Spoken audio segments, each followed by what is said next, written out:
হইতে 2 মাস বাকি, 2 বছর পুরা হয় নাই এখনো। এরকম এক বাচ্চা আমি নিজের চোখে দেখছি, এই চোখে দেখছি। ওই বাবা বলতেছে, বাচ্চা কাঁদতেছে, আমারে খানা খাওয়াইতে নিছে মাহফিলের পরে ওই ঘরে।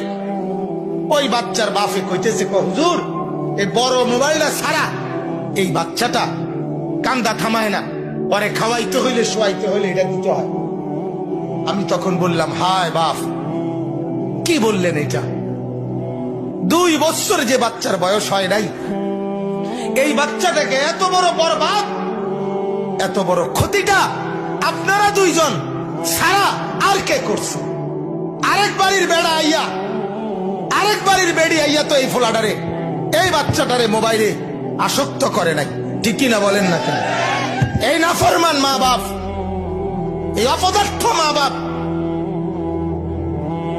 এই বোকা মা বাপ এই সন্তানকে বরবাদ করে দিছে। এরা জবাব দিতে হবে আল্লাহর কাছে, এরা জবাব দিতে হবে।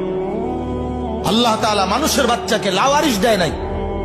মানুষের বাচ্চা গরু ছাগলের বাচ্চা না, মানুষের বাচ্চা জন্তু জানোয়ারের বাচ্চা না, গরুর বাচ্চা, ছাগলের বাচ্চা। এটা মা না থাকলেও চলে, বাপ না থাকলেও চলে, এটা নিয়ে এত টেনশন নাই, কারণ এটার কাম শুধু ঘাস খাওয়ানোর, চলন, এটার কোনো কাজ নাই, ডিউটি নাই। কিন্তু মানুষের বাচ্চা গরুর বাচ্চা না, ছাগলের বাচ্চা না, মানুষের বাচ্চা এটা। এর উপরে বহুত কিছু নির্ভর। একে আগামী দিনে বড় হলে আল্লাহর বন্দেগী করতে হবে, আল্লাহর ইবাদত করতে হবে, আখিরাতের পুঁজি কামাই করতে হবে।